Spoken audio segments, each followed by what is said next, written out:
Shalom à toutes, à tous. On est très contents, à quelques jours de Purim, de se retrouver avec le Rav Yosef Ben Shushan sur l'île Mode. Et on va aujourd'hui partager une étude sur Purim, la Sod Purim, toujours une étude de texte du Rav Kook. Bechavod Rav Ben Shushan. Erev Tov. Alors aujourd'hui, on va rencontrer le Rav Kook dans un style pas tellement habituel. C'est un style plus de drash avec, on va dire, épicé d'une ambiance de Kabbale. Alors, c'est Bon pris menu. du livre La Trier. Et Arad Purim, Touchet Agouf. On y va. Yadanu midivrei chachamim amitim. C'est-à-dire, on sait de la part des sages de la Kabbale, chez Arad Purim, Gdola Meod, que l'éclairage de Purim, c'est-à-dire le dévoilement de Dieu dans toute sa lumière, qui apparaît le jour de Purim, est très très grand. Est-ce que je peux parler? Excusez-moi, Oui, oui, bien sûr. je peux. Hein? C'est l'anniversaire de la mort de mon papa et du papa de Joël aussi. Est-ce qu'on peut faire en son honneur? Oui, Il bien sûr. s'appelle Alors dites-moi les noms, les Inou Nishmat,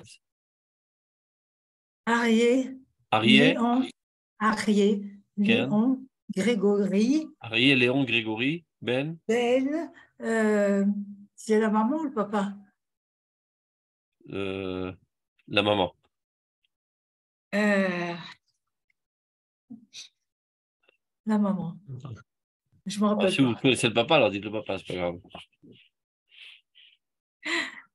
Alors c'est qui le papa? Le papa, je t'ai dit, c'est la maman que je trouve plus. Arié Mishpachat Oyom. Léon, Arié Léon, Arié, Léon. Ben et sa maman, je sais plus. Donc, alors, et son papa, vous connaissez? Ben, Arié Léon, Arié, Léon, Ben, Ben Grégory. Ben Grégory. Donc, si il y a une chose, si le mot de la Torah, il y a les Ilou Nishmato. Il y a encore un autre? Non, je me Ah bon, rappelle plus c'est de ma bon. grand-mère. Gabrielle, la grand-mère. Ah, oui, oui. Donc, on continue. Merci beaucoup. Le Simcha. Ukdushak de la Meira Bobaolam. Une très grande sainteté apparaît dans le monde ce jour-là. On avait déjà développé ce sujet. Lorsqu'on fête dans le peuple d'Israël, c'est pas pour commémorer un événement historique, mais en fait, il y a un dévoilement divin spécifique chaque jour. Comme il dit, Yom Yom Yavi Omer, Velayla Velayla Yahavedat. Ce dévoilement existe bien avant l'événement. Ça veut dire, depuis la création du monde, par exemple, le 15 Nissan, il y avait un dévoilement divin qui délivre. Et c'est ce qui fait qu'on a été délivré le 15 Nissan. Donc, ce n'est pas l'événement qui a créé le dévoilement, mais c'est cette lumière spécifique qui a engendré l'événement. Donc, le jour de Purim, il y a un dévoilement divin très spécifique duquel on va parler. Et de ce fait, ce jour-là, on est protégé d'en haut de toute déviation, si seulement on s'adonne véritablement à la simcha, à la joie de Purim. De quoi s'agit-il? De manière générale, lorsque quelqu'un boit de l'alcool, eh ben, il perd un petit peu la raison et il risque de faire pas mal de sottises et même pas mal de avérotes. S'il se laisse aller à la matérialité, au plaisir corporel, il risque de perdre le contrôle de soi et d'arriver à des situations non souhaitables. Ce jour-là, il y a une protection divine qui fait que si seulement on s'adonne véritablement à la mitzvah et non pas on considère Purim comme un jour de relâchement, mais un jour au contraire très très sérieux, n'oublions pas que Purim, on se trouvait au seuil d'une Shoah, c'est-à-dire il voulait exterminer tout le peuple d'Israël, et il y a eu un renversement de situation, donc c'est un jour très très sérieux dans lequel on était au bord de l'abîme et finalement on s'en est sorti miraculeusement, et donc un jour de remerciement très profond à Dieu. Donc si telle est la motivation de fêter Purim, alors il y a une protection divine que bien qu'on boit de l'alcool, du vin, on ne risque pas de tomber dans des situations sales. Pas besoin d'être trop sur ses gardes. De manière générale, le long de l'année, dès qu'on touche à la matérialité, on sait qu'on est déjà dans une zone dangereuse. Ça peut être une glissade qui va nous faire tomber vers l'impureté. Évidemment, ce n'est pas interdit, mais il faut être toujours sur nos gardes. Et bien ce jour-là, hein, on a moins besoin d'être sur nos gardes. Évidemment, qui n'enfreignent pas la Torah et les mitzvot. C'est-à-dire, par exemple, qui s'organisent de bien faire cette fila de mincha avant de commencer à boire de l'alcool, sans quoi il risquerait de perdre la raison, de ne pas être à même de prier, et se mesurer de temps à autre, chaque fois qu'il boit, s'il voit si encore il a sa raison et qu'il ne se comporte pas de manière non souhaitable, sinon qu'il arrête. Donc, en aucun cas, ne faire des avérotes et se dire, voilà, c'est la simcha de Purim et tout ira pour le mieux. Non, il faut toujours se garder, et si tu n'es pas capable de te garder, te mettre un gardien à côté de toi qui ne boit pas d'alcool, et quand il voit que ça commence à tourner au vinaigre, de te prendre la bouteille pour une façon de sottise. Mais, par contre, bien plus que les autres jours, on a une protection divine, si seulement on a une véritable intention de faire la mitzvah d'Akadosh Baruch Hu, que bien qu'on on consomme de la matérialité, on ne tombe pas dans l'impureté. Aval, donc les choses qui sont permises, ça veut dire les plaisirs corporels qui sont permis, qui de manière générale, on doit faire attention les autres jours de l'année, c'est-à-dire de prendre le minimum vital juste pour pour être fonctionnel. Noga. Donc, ça, c'est un concept, un terme qui vient de la Kabbale. Noga, c'est une lumière faible. Klipa, c'est une épluchure. Donc, déjà, la lumière, elle est faible. En plus, elle est enveloppée d'épluchures. Donc, on n'y voit presque rien, il n'y a plus de lumière. C'est-à-dire, à la différence du Kodesh, où c'est une lumière divine éclatante, dans le Chol, dans la matérialité, la lumière divine, évidemment, s'y trouve, car tout vit de la lumière divine, mais elle est amoindrie, elle est cachée, elle est dissimulée. Donc, chez Krova, elle a. Donc, elle fait frontière avec l'impureté, donc il faut prendre garde. Maintenant, Biyom Akadosh avait, en ce jour saint de Purim, Meshumariman, nous sommes préservés. Pourquoi? On raconte dans la Megillah que toutes les nations du globe terrestre à l'époque, parce que Achashverosh commençait, il régnait sur 127 pays, donc c'est presque toute l'humanité de l'époque, ont eu la trouille du peuple d'Israël. Il y a eu un renversement de situation, alors qu'ils s'apprêtaient tous à assassiner tous les Juifs dans leur zone. Il y a eu un renversement de situation, et les Juifs ont combattu comme des lions, et ça a foutu la terreur à toutes les nations du monde. Donc, on fait un certain parallélisme entre le peuple d'Israël et les nations, et de manière plus générale, la sainteté et le profane. Les nations représentent le profane, le peuple d'Israël la sainteté. Ce jour-là, les nations se sont soumises au peuple d'Israël. Donc, de manière plus large, le chol, le profane, ce jour-là, se soumet à la sainteté. Dans le long de l'année, le profane est plus proche de l'impureté. Ce jour-là, on peut toucher et consommer au profane sans trop avoir peur, car il est sous l'emprise de la sainteté. Et un autre passage qui dit la même chose, Rabbim mehem mityahadim, nombreux parmi eux se judaïsaient. Encore une fois, si on fait le parallélisme, les goïms qui représentent le profane sont entrés sous l'égide du peuple d'Israël. Donc, ce jour-là, il y a un impact très très fort de la sainteté qui fait que même le monde du profane est sous l'emprise du saint, et donc on peut y toucher et consommer sans risquer de dégringoler vers le tamé, l'impur. Et il était ainsi à toutes les générations. Ce n'était pas un événement qui a eu lieu à l'époque. Tous les ans, à Yudalet et Tedvav de Hadar, il y a une soumission du profane envers la sainteté, des goïms envers le peuple d'Israël. Mishéou Yehudi Kofer Babodazara. La définition même d'un juif, c'est celui qui nie fortement l'idolâtrie. Sachant que l'idolâtrie, ce n'est pas seulement un problème théologique, est-ce qu'il y a un dieu ou deux dieux, ou bien un dieu en bois, un dieu en fer. Le pire qu'il y a dans tout cela, c'est une idéologie qui tente à dire que l'homme doit s'adonner et laisser libre expression à toutes ces tendances les plus sales, les plus bestiales, les plus animales. Et nous, on dit exactement le contraire, qu'on ne peut pas être en proximité de Dieu en étant sale. Nous devons d'abord et avant tout nous purifier dans notre comportement, dans nos traits de caractère, dans nos conceptions, etc. Ce n'est qu'alors qu'on peut se rapprocher de Dieu.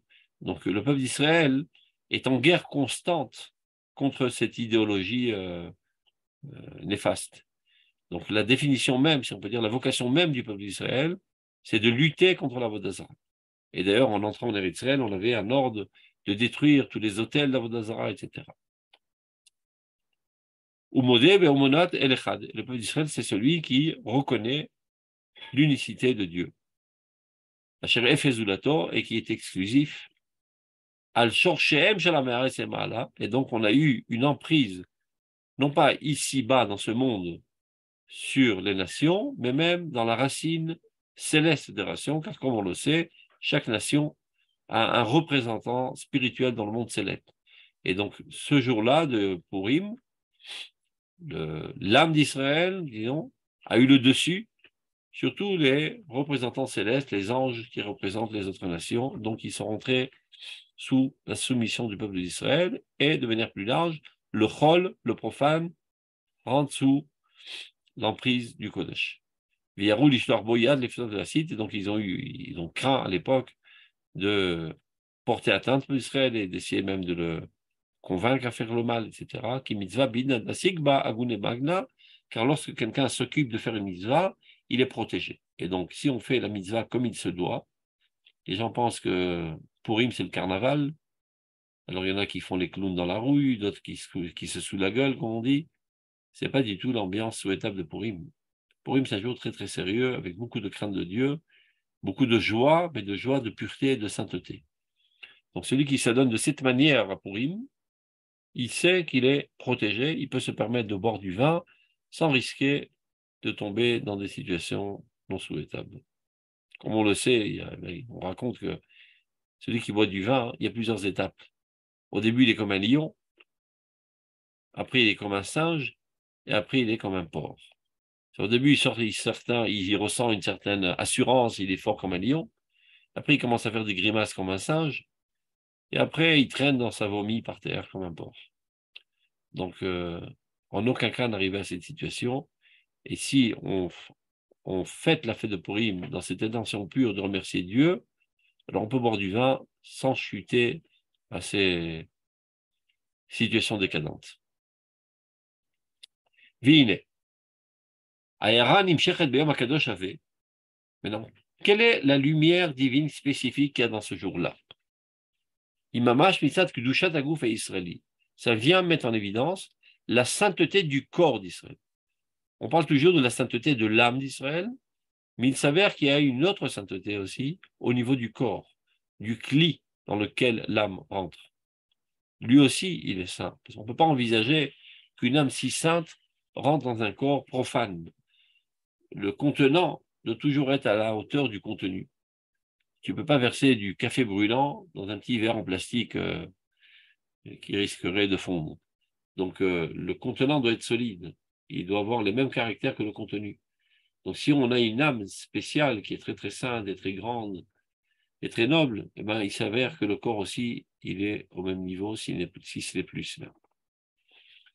Kikimu vikiblubo est la Torah beratson. Ce jour-là, on le sait, que le peuple d'Israël a reçu la Torah de toute volonté. Ce qui n'était pas le cas précédemment. Car comme le dit la Gemara, lorsque Dieu nous a donné la Torah, il nous a dit où vous recevez la Torah, ou ici sera votre tombe. Donc on a été forcé de recevoir la Torah, et donc on pouvait toujours dire, si qu'on fautait, qu'on a des circonstances atténuantes, on a toujours le prétexte de dire à Kadosh Baruch Hu, écoute, tu nous as forcé la main, on n'est pas responsable, donc on ne te doit rien. Mais après Purim, où on a reçu la Torah de tout cœur, ce prétexte n'existe plus, cet argument n'existe plus. Maintenant, qui a été forcé dans notre personnalité? Dans notre personnalité, on a plusieurs aspects, dans l'aspect spirituel et l'aspect matériel. Donc il dit, Zéaones, ce viol, si on peut dire ainsi, le fait que Dieu nous ait forcés. Lo haya kim la goufim, c'était seulement envers notre corps. Qui a nefashot, nehenot meorailion, car évidemment notre âme, elle était très très contente et heureuse de recevoir la lumière divine de la Torah, car de toute manière, c'est sa nature propre, c'est gravé dans sa nature, donc la Torah ne la dérange pas du tout, au contraire, elle a fait que mettre en extase. Les zéro tzalam vervodam, les kabel aleem, ol Torah mitzvot, c'est-à-dire sans aucun doute, l'âme, c'est toute sa volonté et tout à son honneur de recevoir le joug de la Torah et des mitzvot. Aval hagoufim, par contre, les corps, od lo nitkenu legamre, n'étaient pas encore tout à fait préparés. N'oublions pas qu'on sortait d'Égypte et que nous-mêmes avions trempé dans les 49 degrés d'impureté comme les Égyptiens. Ça veut dire qu'on était dans toute la saleté de l'immoralité, de la sexualité la plus vile, etc. Et tout d'un coup, on reçoit la Torah qui nous interdit tous ces comportements. Ben, c'était vraiment dur. Du jour au lendemain, de cesser des comportements avec lesquels on avait l'habitude depuis déjà des dizaines d'années, des centenaires. Et d'ailleurs, il y a marqué Aram Bochel et Mishpechotav.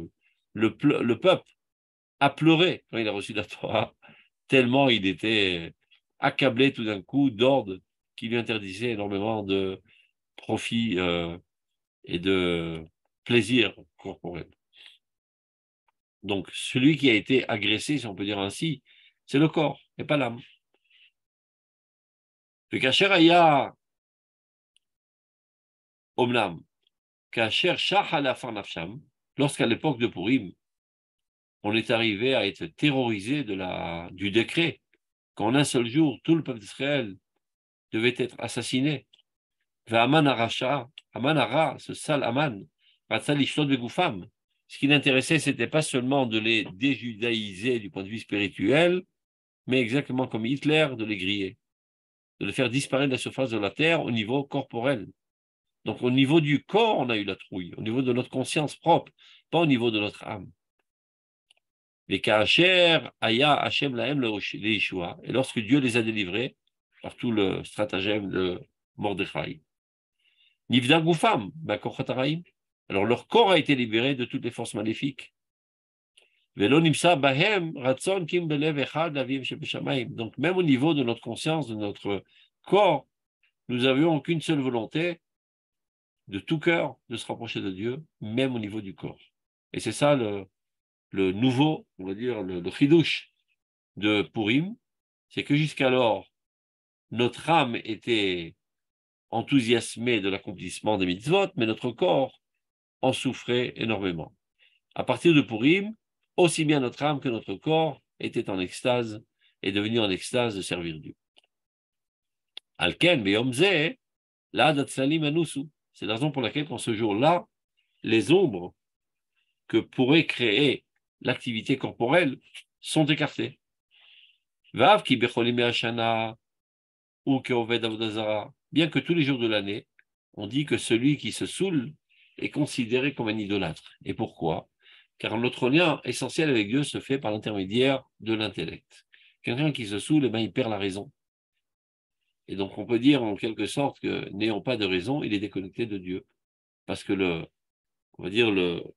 l'instrument qui nous permet de nous relier à Dieu constamment, c'est l'intellect, et là on le perd à cause du vin, donc on se trouve déconnecté de Dieu, donc on est considéré comme des idolâtres. Car la force intellectuelle s'écarte de nous lorsqu'on boit du vin. Il y a deux causes à cela. Lorsque quelqu'un boit, il est joyeux, il devient très très joyeux parfois, et cette simcha peut le faire élever à une lumière intellectuelle très très très forte. Donc il y a une intensité de lumière intellectuelle qui est bien plus grande que la capacité du contenant. Et donc le contenant est brisé, et la lumière est dispersée, et nous quitte. Et donc le corps se retrouve d'un coup sans aucune maîtrise de l'intellectuel. Le corps ne peut le recevoir qu'à sa mesure. Lorsqu'il y en a de trop de lumière. La lumière, l'ustensile, n'est pas à la mesure et n'est pas en capacité de recevoir cette lumière. Là, il y avec les malins. Alors, la lumière s'en écarte et retourne vers les hautes sphères. Benishar Agouf, Lior, et le corps se retrouve tout d'un coup sans lumière. Et bien, qu'est-ce qui arrive à un corps sans lumière? C'est un corps sans raison. Mais faites l'expérience. Prenez un petit enfant qui n'a pas tellement de raison, parce qu'il est petit encore.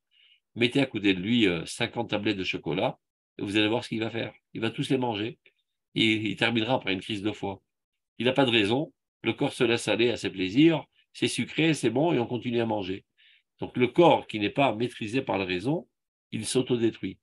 Donc il y a vraiment un danger imminent.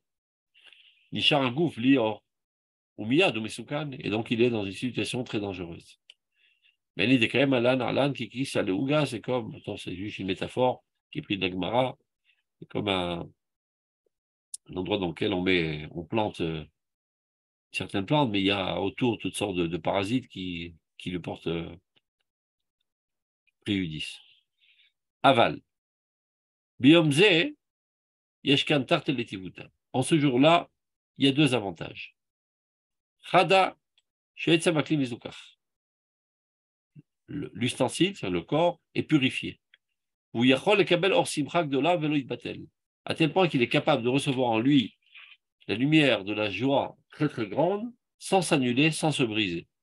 Ve'od, et deuxièmement, shafilou misula korasechel, bien qu'il pourrait arriver que la lumière de l'intellect s'en écarte, mais qu'il est à gouffre du corps, il n'est qu'au be'atzman kvar kedoshim même. En ce jour-là, les forces corporelles sont elles-mêmes saintes. Elles sont toujours comme ça, mais dans un état potentiel latent, éteint. Ce jour-là, elles sont en effervescence, ces forces de sainteté qui sont dans le corps. Et donc, le corps est capable, ce jour-là, de s'autogérer par sa propre sainteté de lui-même, sans avoir recours à la sainteté, on va dire, de l'intellect qui provient du nefesh. Veshmurim mikolra. Donc, nous sommes protégés de toutes choses négatives. Et les corps eux-mêmes peuvent s'accoler à la perfection réelle de la lumière du visage de Dieu. Alken la mitzvah, c'est la raison pour laquelle, quand ce jour, la mitzvah est de se parfumer. Vous voyez, dans ce croix-là, il n'y a pas marqué de se saouler, mais de se parfumer. Ça veut dire, on l'avait expliqué la fois précédente, boire du vin pour écarter l'emprise parfois étouffante de l'intellectualisme, qui ne te permet pas de t'exprimer en toute liberté, même les aspects les plus positifs. Des fois, par exemple, tu es rempli d'amour envers le peuple d'Israël, tu voudrais bien embrasser tout le monde, mais tu n'oses pas le faire, ça ne se fait pas, c'est un manque de tact, etc., etc. Ce jour-là, mets de côté ce rationalisme qui parfois étouffe l'élan de l'âme, mais pas plus. Il bassem. Se parfumer juste pour enlever cette entrave, et non pas se saouler jusqu'à perdre totalement la raison. Donc, Umavshir Orgadol et les déserts, donc comme c'est dit de manière explicite dans les dires du Harizal, en ce jour-là, tu peux tirer vers toi une très grande lumière divine. Et l'oulé des mistafina, dit le Rav Kook, si ce n'est que je n'ose pas contredire, disons, tous les poskim de la génération, Ayan Irali, j'aurais dit que Dav Shebekola Emim Chatou Eled Palel, bien que tous les jours, de manière générale, celui qui a bu du vin n'a pas le droit de prier. Bu du vin, même une petite quantité, selon l'halakha. Celui qui a pris Revi'it Yain, Revi'it, c'est pas beaucoup, c'est 86 grammes plus ou moins, ce qui réalise moins qu'un demi-verre de khatpami en plastique. Dès que tu as bu une telle quantité de vin, tu ne peux pas prier pendant l'année, parce qu'il faut avoir toute ta raison pour prier et pas planer un petit peu. Bikol Bakom, cependant, Beyomze, en ce jour-là, Oilu mitzvato bekar, puisque c'est Dieu qui nous ordonne de le faire, de boire, l'omatride. Ça ne dérange pas et tu peux prier de cette manière. Donc, j'aurais voulu trancher comme ça, dit l'Arfouk, l'oulé des mixtafines, mais je n'ai pas envie de faire de scandale et de contredire tous les autres poskim. Mais selon, disons, la raison de la chose, on pourrait trancher de cette manière. Zulat Shikor Gamour. Évidemment, je ne parle pas de quelqu'un qui est totalement saoul. Chez Tzarchioun et Mouma Mitzvah, et même il faut s'approfondir pour voir si véritablement être totalement saoul, c'est dans la définition de la mitzvah. qui ikar ta'am shatou et palel. Quelle est la raison pour laquelle celui qui a un petit peu bu n'a pas le droit de prier? Yesh lomar, pipnei she'atfila ya'ala lemala kekorban Hashem. Car la prière est considérée un petit peu comme un sacrifice. C'est comme si, comme tu apportes une bête que tu rapproches de Dieu, là, c'est toi la bête qui te rapproche de Dieu sur l'autel divin. C'est-à-dire, c'est un sacrifice d'ordre spirituel. C'est un rapprochement de ton âme à sa source. Donc, on va faire un parallélisme. De même que dans le sacrifice, s'il y a un défaut quelconque dans l'animal, non seulement c'est pas un sacrifice, mais c'est porter atteinte c'est même un sacrilège. Alors là aussi, quand tu pries de cette manière, en étant saoul, c'est comme s'il y a un défaut dans ta personnalité, et c'est ça que tu apportes comme offrande à Dieu. Donc évidemment, c'est plus un sacrilège qu'un véritable sacrifice. S'il y a dans ce sacrifice quelque chose de mal, c'est comme si que tu sacrifiais sur l'autel suprême céleste, d'avoir chez nous quelque chose qui n'est pas adéquat à la sainteté.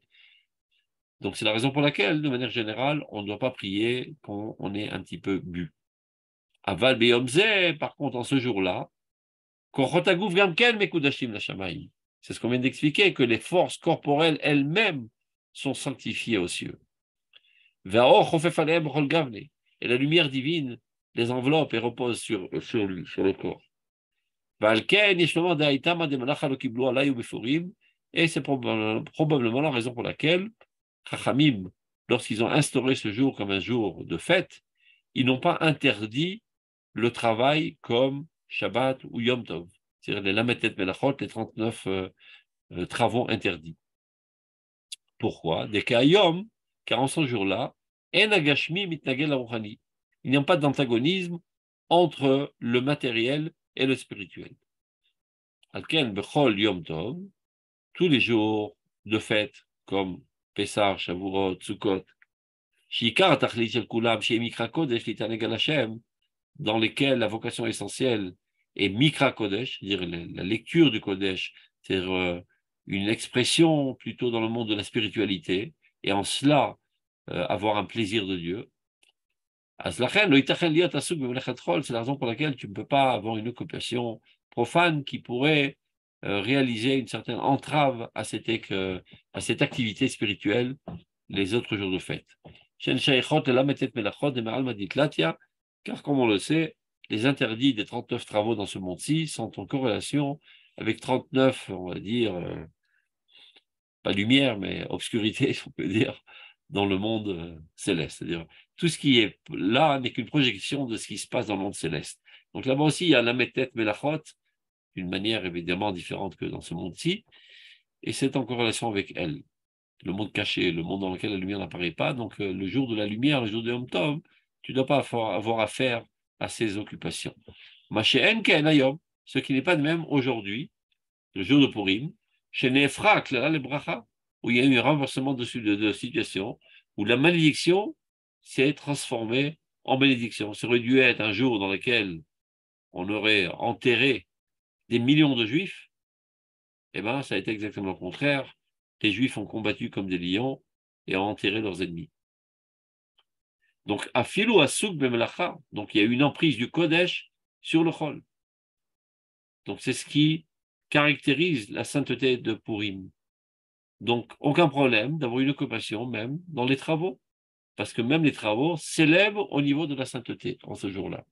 La philo asuk bemelacha, bien qu'il s'occupe de toutes sortes des 39 melachot, Sham ou Motse en Kedusha, il peut là-bas même trouver la lumière de la sainteté, c'est-à-dire dans la matérialité. Kinafal akira tafel al siyar kodesh, c'est-à-dire ce mur de la matérialité qui, de manière générale, réalise une entrave à l'approche de la sainteté, ben, ce jour-là, il ne réalise pas une entrave, il est totalement transparent.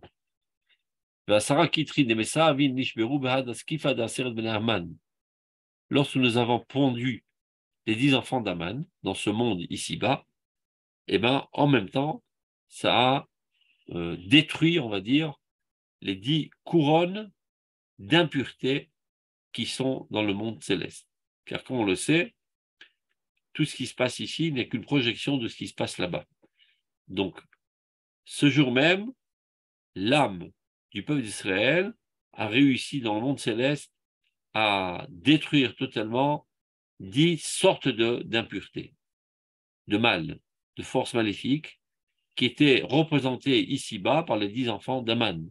Donc, lorsque nous avons pendu les 10 enfants d'Aman, automatiquement, ça a détérioré et porté atteinte et annulé totalement les 10 forces maléfiques dans le monde suprême. Et donc, la force de l'impureté a été énormément affaiblie, de manière qu'elle n'est pas capable de prendre sous son emprise le chol, le neutre. Et donc, n'étant pas attiré par l'impureté, de manière naturelle, il est attiré par la sainteté. C'est la raison pour laquelle. C'est comme si on a deux pôles dans ce monde, le pôle de la Kedusha et le pôle de la Touma de l'autre extrémité, et au milieu se trouve le chol, qui lui est neutre.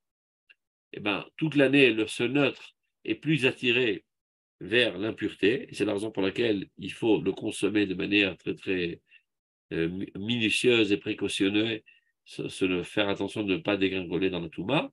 Mais ce jour-là, où on a pendu les 10 enfants d'Aman, par là même, on a affaibli très fortement les forces maléfiques dans le monde céleste de la Touma, et donc le Chol n'est plus attiré par la Touma, et donc il rentre sous l'emprise du Kodesh, et donc on peut s'adonner tranquillement à boire de l'alcool et bien manger, etc., sans se soucier de tomber dans des situations non souhaitables. Alken, Aor Megoulé Aleda Megillah.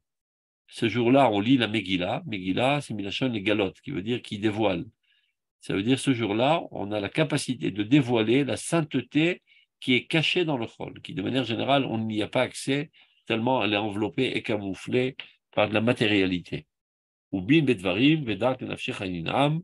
Cette conclusion nous dit, approfondis-toi à comprendre, alors tu auras un plaisir intense pour ton âme. Il veut dire en d'autres termes, ne crois pas que tu as tout compris.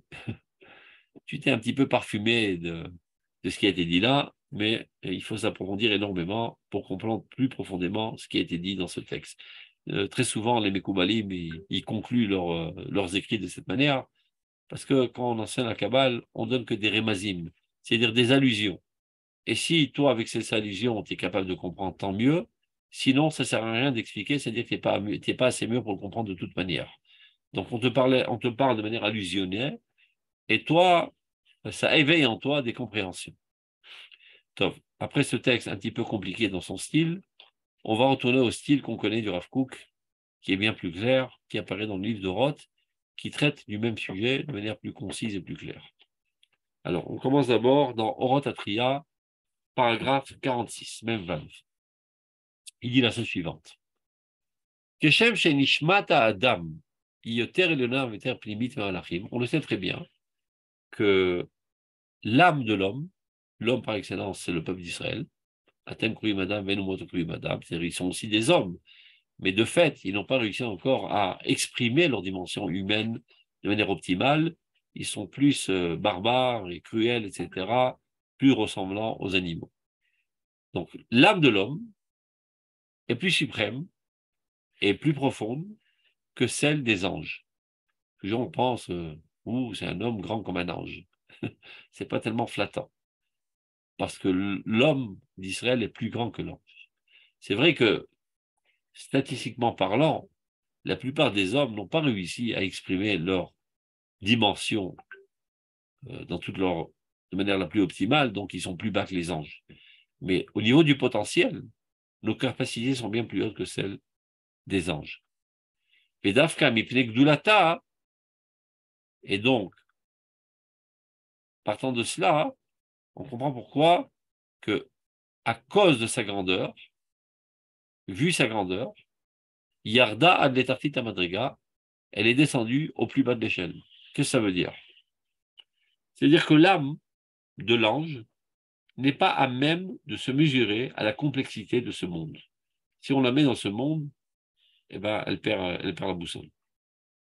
L'âme de l'homme est à la hauteur de vivre dans ce monde avec toute sa complexité, avec toutes ses attirances vers le mal, et d'en ressortir vainqueur. Ce que l'ange n'est pas capable. Donc c'est pour la raison pour laquelle Dieu a insufflé cette âme très très grande dans un corps qui descend si bas dans ce monde.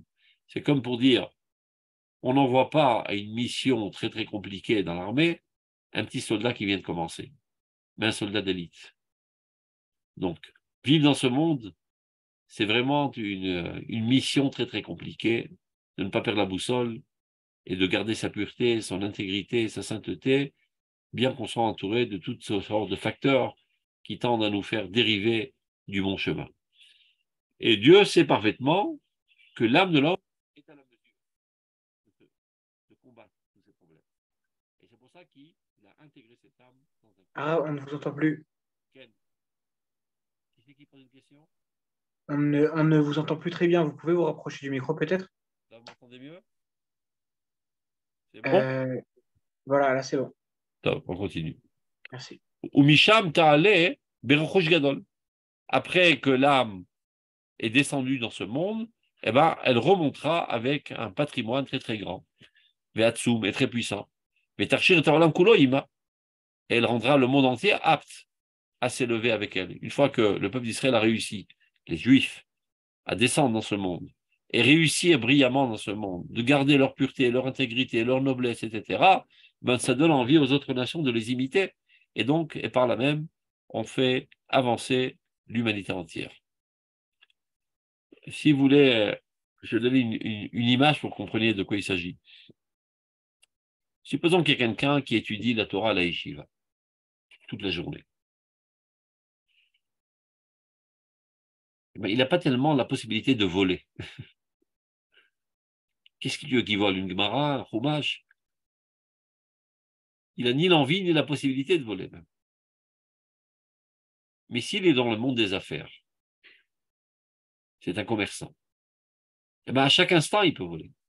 À chaque instant, il peut faire de la manipulation et arnaquer les gens. Donc, quand est-ce sa grandeur apparaît plus dans le fait qu'il s'empêche de voler? Lorsqu'il est à Yeshiva ou lorsqu'il est dans le monde des affaires? Évidemment, dans le monde des affaires. Mais même quand il était à l'Yeshiva, il avait cette potentialité, cette perle, cette vertu qui est une perle, de se retenir de cette envie des biens, etc. Elle existait en lui, mais elle était dans un état latent, éteint. Maintenant qu'il est dans la vie active, eh bien, cette vertu apparaît plus fortement. Un autre exemple. Lorsque nous étions en exil, fouettés par les goïms, opprimés par les goïms, on était des faiblards et on ne pouvait rien faire, même pas nous défendre. Eh bien, la force du peuple d'Israël n'était pas exprimée. On arrive en Eretz Israël, on édifie une armée qui toute seule peut tenir tête à tous les pays arabes parallèlement. Une force militaire incommensurable. Mais elle ne vient pas de se créer, cette force. Elle était toujours en nous, mais elle était en état latent. Ça, c'est un. Deuxièmement, la moralité du peuple d'Israël dans la guerre. On ne la voyait pas en exil, puisqu'on n'était pas à la guerre. Là, on est en Eretz Israël, on a notre souveraineté, on a une armée puissante. Et bien, on a vu ce que font les autres peuples quand ils ont une armée puissante. Ils commencent à conquérir le monde, à opprimer les faibles, à profiter des autres, etc., comme l'a fait l'Allemagne, comme le fait aujourd'hui Poutine, etc. Et bien, nous aussi, on a une armée bien plus forte que toutes ces armées, et on ne s'en sert pas pour opprimer les faibles. On s'en sert presque pas. C'est-à-dire, si les Arabes arrêtaient de nous enquiquiner, eh bien, la vie serait paisible dans le Mizrach HaTichon. Comment on dit ça, le Mizrach HaTichon en français? Je ne sais pas, le Moyen-Orient. On n'a jamais cherché noise à personne. Quand on nous attaque, on n'a pas le choix, on se défend. Mais si ça n'en tenait qu'à nous, il y a quoi, Vishta, Meshevoalim? Nous sommes des pacifistes. Mais nous avons en nous cette perle, même quand on était en exil, ça veut dire cette capacité de nous surmonter et de ne pas se servir de la force pour opprimer les faibles, mais cette perle ne s'exprimait pas. Donc lorsqu'on rentre dans la vie active militaire ici, cette perle du peuple d'Israël s'exprime. De même, lorsque nous étions dans les cieux, ben, tout est pur, tout est saint, on est à la proximité du trône divin, on n'a aucune attirance vers le mal. Donc la grandeur de notre âme ne s'exprime pas. Par contre, lorsqu'on atterrit dans ce monde, avec toute sa complexité et ses attirances vers le mal, et on garde notre intégrité, alors les perles précieuses qu'il y a dans notre âme apparaissent de plus en plus, et lorsque quelque chose apparaît, il s'intensifie davantage, et il renforce davantage aussi la racine qui les fait naître. C'est ce qui veut dire, Misham Taleb Bechouch Gadol, lorsque l'âme atterrit dans ce monde, elle ne garde pas le même niveau. Elle revient après avec un patrimoine grandiose, et elle s'intensifie parce qu'elle s'est mesurée à des problèmes, et elle les a surmontés, et en plus, elle a aidé l'humanité à progresser, etc. Donc ça, c'est un concept connu de tous, c'est pas un grand fidouche. Le Rav Kook a toujours cette stratégie didactique de prendre un concept connu de tous et de là aller vers élargir le concept, une extrapolation. Ken à Kodesh et Bachol. Eh bien, il en est exactement de même concernant le Kodesh, c'est-à-dire l'intensité très forte du divin, qui se trouve être dans le Chol. Alors, pour faciliter la tâche, on va appeler ça plutôt la matérialité et non pas le profane. Tout vit de Dieu. Akol Chai, Makadosh Baruch Hu, Vata Mechay et Kulam. Alors, il y a des choses dans lesquelles on voit le divin de manière transparente, ce qu'on appelle nous le Kodesh, c'est-à-dire dans la prière, dans la Torah, dans les mitzvot, etc. Tout ça, c'est de la spiritualité, on va dire, abstraite. Mais il s'avère que le divin se trouve partout, il se trouve aussi dans la matérialité. Donc, si on continue la pensée de ce qu'on a vu au début de la phrase,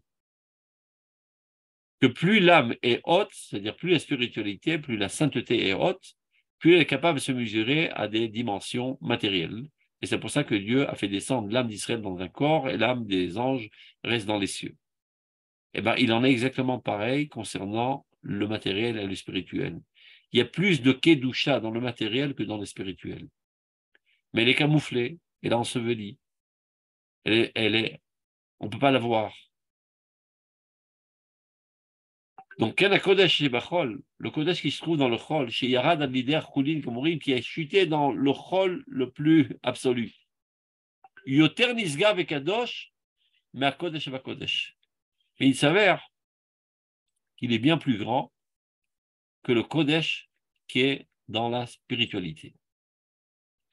Une seconde, je remonte le texte.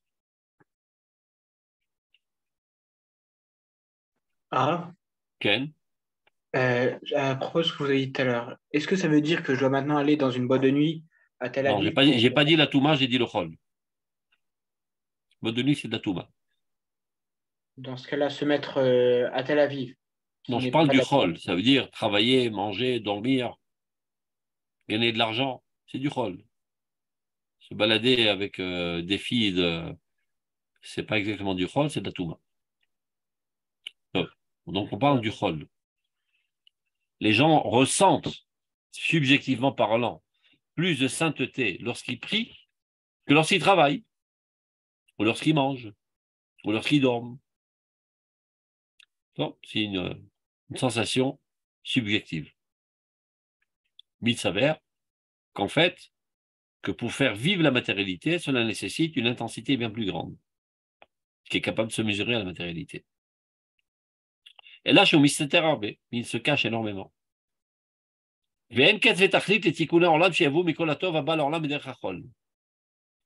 Infinis sont les réparations du monde qui apparaîtront par l'intermédiaire du Chol.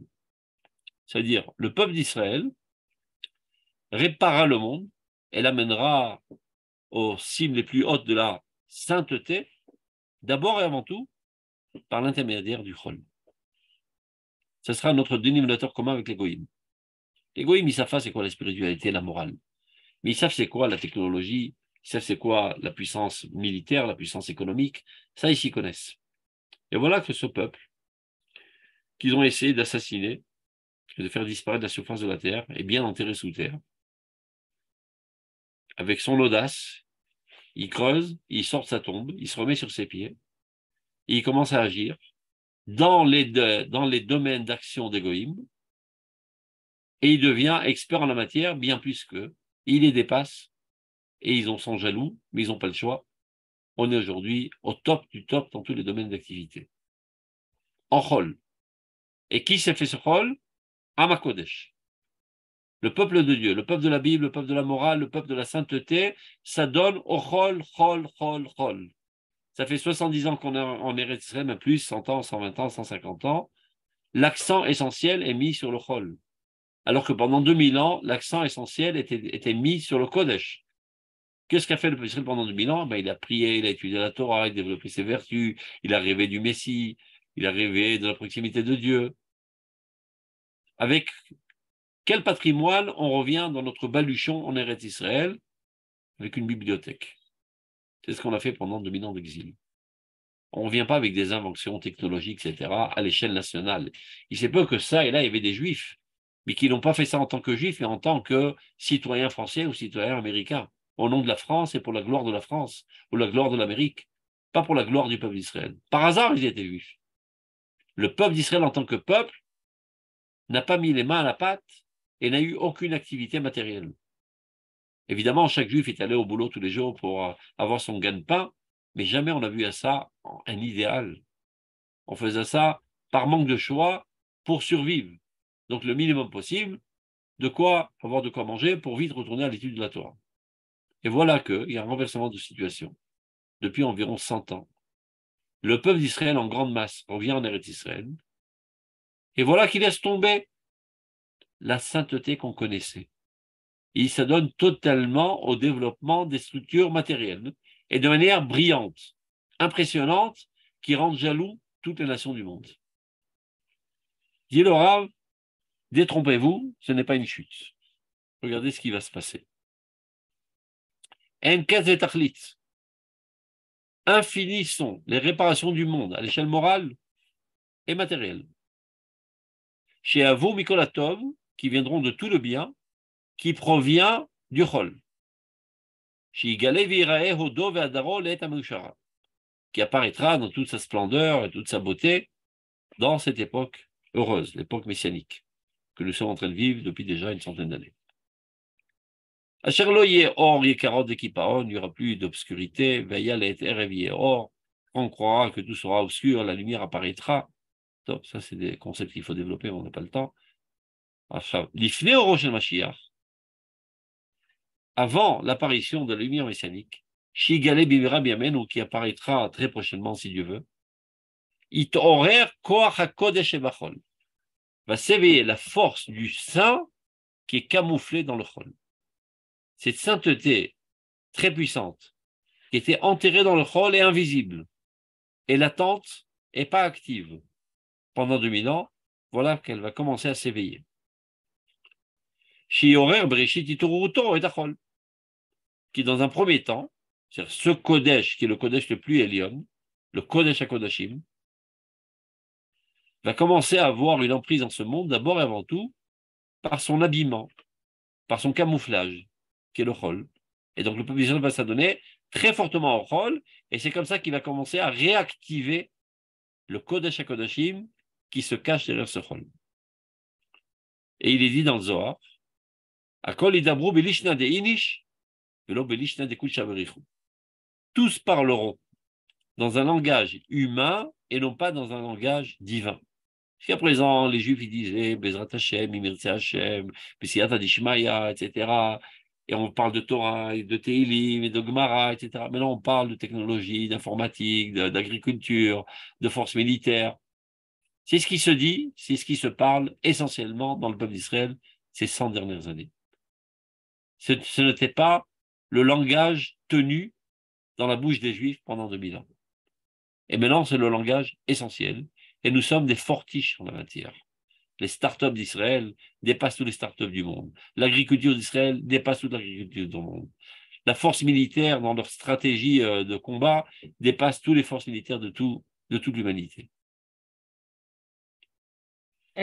C'était prévu dans le Zohar. Belishna de l'inish, velo belishna de kul shaverichu. Ken, quelle est votre question? Mais alors, quelle est la place de la Neshama si la Neshama, elle est dans un corps ou elle est dans le ciel? Pardon? Votre Neshama, elle est dans le ciel ou dans votre corps? Dans le corps, mais je veux dire, si le corps reprend toute cette kedusha, donc quel est le rôle de la Neshama alors, de notre Neshama en nous? Votre Neshama se trouve dans le corps. Donc le Kodesh HaKodashim se trouve dans la matérialité, plus que dans la spiritualité. Bon. Comprenez que c'est un défi bien plus difficile à relever de se mesurer à la matérialité que de se mesurer à la spiritualité. Comme j'ai dit tout à l'heure, il est bien plus facile de ne pas voler dans la yeshiva que de ne pas voler dans le monde des affaires. Il est bien plus facile de rester moral quand il y a un pauvre type en exil qui te fait tabasser que lorsque tu te tiens à la tête d'une armée forte et de garder ta moralité. Donc, où il y a plus de sainteté, où il y a plus de Kiddush Hashem, quand l'armée d'Israël se comporte de manière morale ou lorsqu'un juif se ramasse une patate dans la figure en exil. Il est vachement moral, tu vois. Il n'a pas le choix. Il n'a pas la force de riposter, tellement il est faible. Là, il a la force de riposter, et il se retient. Il peut écrabouiller en 1 minute tous les pays arabes. On a la bombe atomique, tout le monde le sait, ce n'est pas un secret. On peut tous les raser en 1 minute. J'ai compris, mais je pensais plutôt je pensais à Nefesh, à Elokit, Nefesh, à Bahamit, au niveau de c'est pour ça que j'ai répondu tout à l'heure à Shemla, je ne parle pas de la Touma. Oui, je parle du Chol. C'est clair? Oui, sur cela, il est dit Gam leshoni kol hayom te'eged sidkatecha. Le pasuk dit même ma langue, c'est-à-dire mon langage, mes paroles de Chol, c'est mes paroles à moi, ce n'est pas des paroles divines. Te'eged sidkatecha. Prolonge sa justice. C'est-à-dire, par l'intermédiaire de mon activité Chol, je fais apparaître petit à petit la justice divine dans ce monde. Ki boshu ki chafu mevakshir harati, et tous ceux qui cherchaient mon mal vont être honteux et vont se cacher. Donc, il faut comprendre de cela que celui qui s'adonne aujourd'hui au développement des structures matérielles dans l'État d'Israël, qui ne s'en aille pas avec une certaine sensation de culpabilité dans ses entrailles, que c'est un raté, qu'il a perdu sa vocation, au lieu de s'adonner totalement à l'étude de la Torah, il perd son temps dans l'informatique, dans la technologie, dans l'électro-optique, dans l'agriculture. Non, c'est son rôle. Et en cela, il fait avancer la Kedusha dans le monde. Car lorsque le peuple d'Israël sera fort et apprécié et admiré par les nations du monde, par sa force de Chol qui cache derrière elle la sainteté la plus haute, alors il pourra avoir une influence sur l'humanité.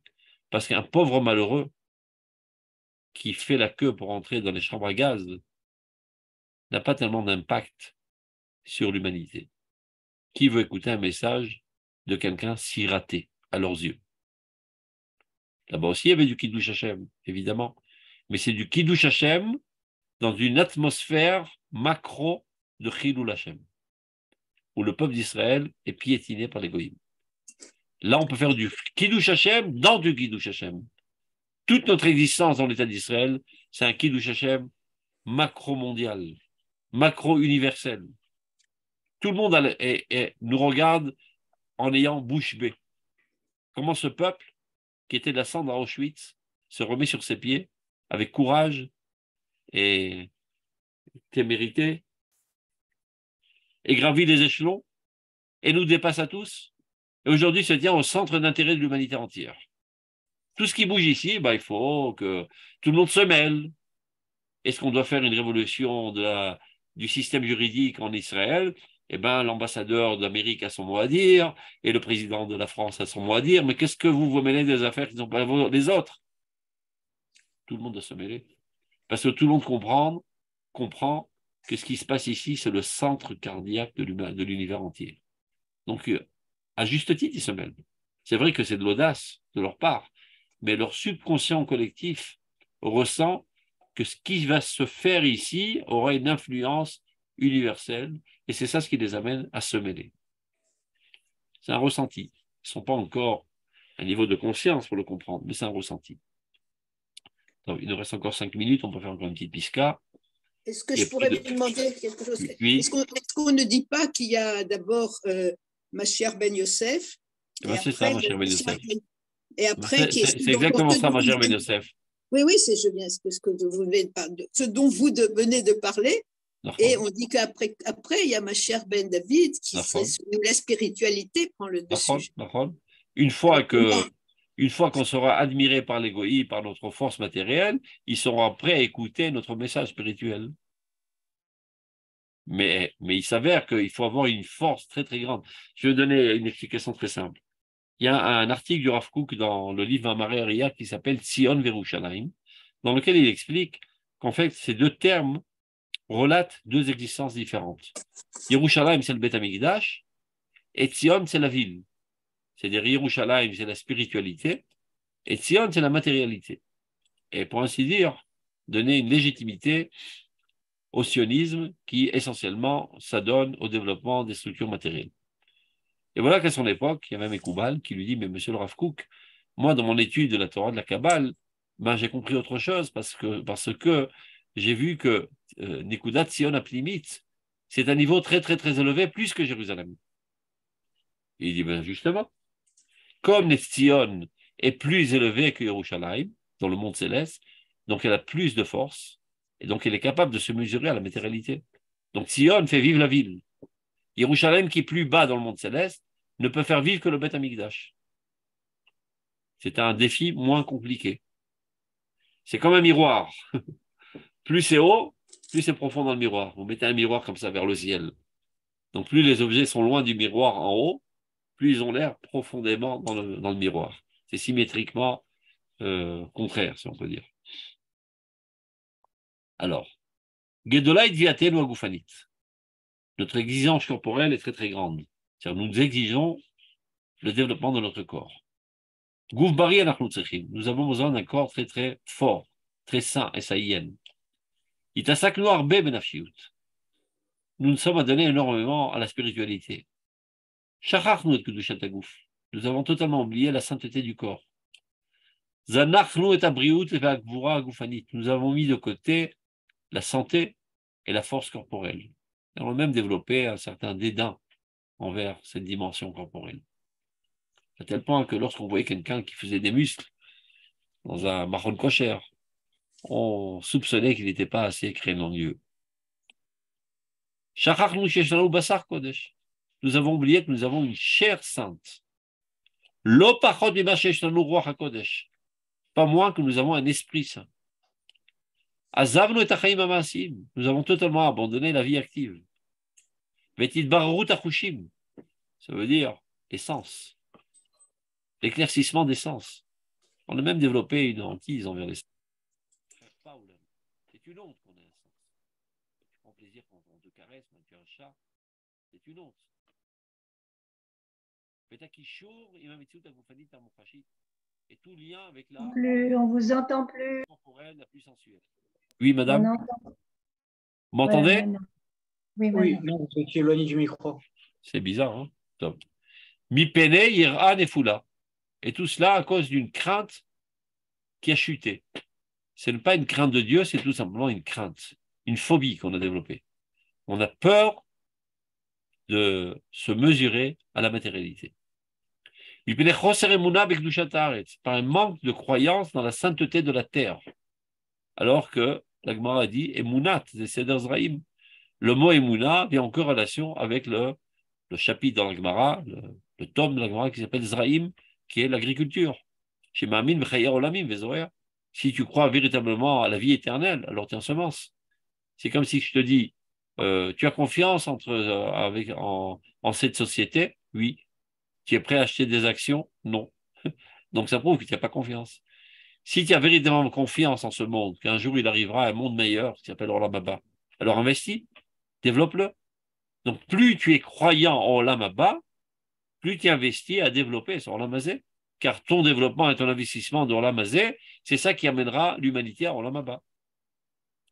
Donc, pour conclure, Kol Tshuvatenu, Ta'ale Biadenu, nous pourrons réussir à une véritable Tshuva, Ra Kimitiye, seulement si elle sera, Im Kol Hod Riruchniuta, évidemment, avec toute la splendeur de sa spiritualité, mais aussi Tshuva Gashmit, une Tshuva matérielle, corporelle, Yotzeret Dambari, qui va créer du sang saint, Bassar Bari, de la chair saine, Goufim Khatuvim Ve'etanim, des corps bien bâtis et solides comme des athlètes. comme l'étaient les personnages qui sont décrits dans la Bible. Avraham Avinu était un vaillant guerrier qui a fait fuir plusieurs armées. Yaakov, qui a lutté avec son arme, son épée, pour conquérir Shrem. Moshe Rabbeinu, qui lui-même a conquis le Golan et a mis à mort le roi du Golan. Et c'est lui qui a porté les tables de la loi qui pesaient quelques tonnes, et c'est lui qui a dressé le Ohel Moed, c'est-à-dire le tissu, la tente, qui elle aussi pesait quelques tonnes, il a levé ça tout seul. Donc on peut imaginer qu'il avait des muscles et qu'il était bien bâti, ce n'était pas quelqu'un de maigre et de frêle et un frousseur. Donc il faut mettre sur pied des gens avec un Ruach Lohet, un esprit brûlant, Zoreach al-Gabe Shririm Chazakim, qui rayonne sur des muscles forts. Comme je disais tout à l'heure, plus le contenant est solide, plus on peut verser dedans un contenu solide. Plus le verre est fort, plus tu mets du café brûlant. Si tu veux qu'une âme très très forte puisse apparaître en toi, eh ben, il faut préparer les fondations, un corps. Et c'est pas par hasard que dans le livre Orot HaTeshuva, qui traite de la Teshuva, le Rav Kook commence d'abord et avant tout Teshuva Tivit Gufanit. D'abord une Teshuva naturelle corporelle, après une Teshuva naturelle psychologique, mentale, après Teshuva Taemuna, après Teshuva Sikhlit, etc. Mais il ne faut pas enjamber les stades, il faut construire de manière normale.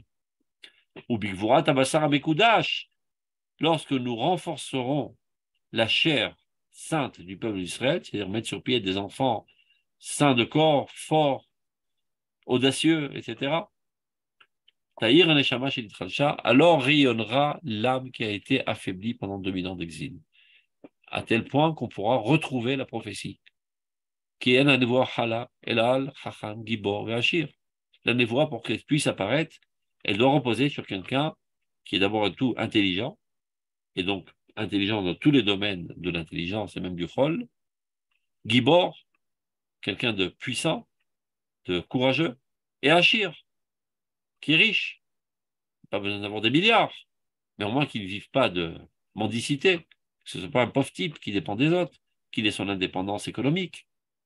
Tant que tu dépends des autres, eh ben, tu peux pas dire haut et fort la vérité est divine, tu as peur, on va t'enlever ta basse-corette, et on va te faire un lynch, etc. Non, tu as une sécurité économique, tu n'as peur de personne. Et alors tu peux, sans avoir froid aux yeux, réprimander le peuple d'Israël, être le porte-parole de Dieu pour apporter la vérité divine dans ce monde, etc. Donc si on veut que la prophétie renaisse aujourd'hui dans le peuple d'Israël, eh ben, on doit préparer des hommes à la hauteur. Ceci nous rappelle un petit peu la résurrection des morts. Parce qu'avant d'en arriver au stade d'aller faire revivre les morts qui sont enterrés dans les cimetières, faisons d'abord revivre les gens qui sont à moitié morts. Il y a des gens qui marchent sur leurs pieds aujourd'hui, mais toute leur dimension matérielle est très très faible. Ils sont à moitié morts. Il y en a d'autres qui sont à moitié morts, qui ont un corps bien bâti, mais une âme pas tout à fait élaborée. C'est-à-dire ils n'ont pas des bonnes vertus, ils ont des comportements sales, ils ont des conceptions idiotes, etc. Eux aussi sont à moitié morts. Donc, adonnons-nous aujourd'hui à faire triat amitim d'abord de ceux qui sont à moitié morts, aussi bien à ceux qui n'ont que l'aspect matériel que ceux qui n'ont que l'aspect spirituel, et en ça on fera triat amitim. Une fois qu'on a terminé ce boulot, on arrivera au stade ultérieur de triat amitim mamas de ceux qui sont totalement morts. Donc on a fait d'abord le premier stade, c'est le triat amitim de la nation, qui est revenu sur sa terre. Après, il faut commencer à élaborer les individus de la nation. Que celui qui lui manque la spiritualité, on lui rajoute. Celui qui lui manque la matérialité, on lui rajoute. Et on en arrive à une situation normale, d'harmonie totale entre le corps et l'âme, Aneshamalach, Vagouf Parolach. Et après que tous ces vivants seront totalement vivants, on pourra s'occuper de nos frères qui sont enterrés sous terre et de les amener avec nous à bien rigoler dans cette épopée de notre renaissance nationale. Portez-vous bien, Purim Sameach.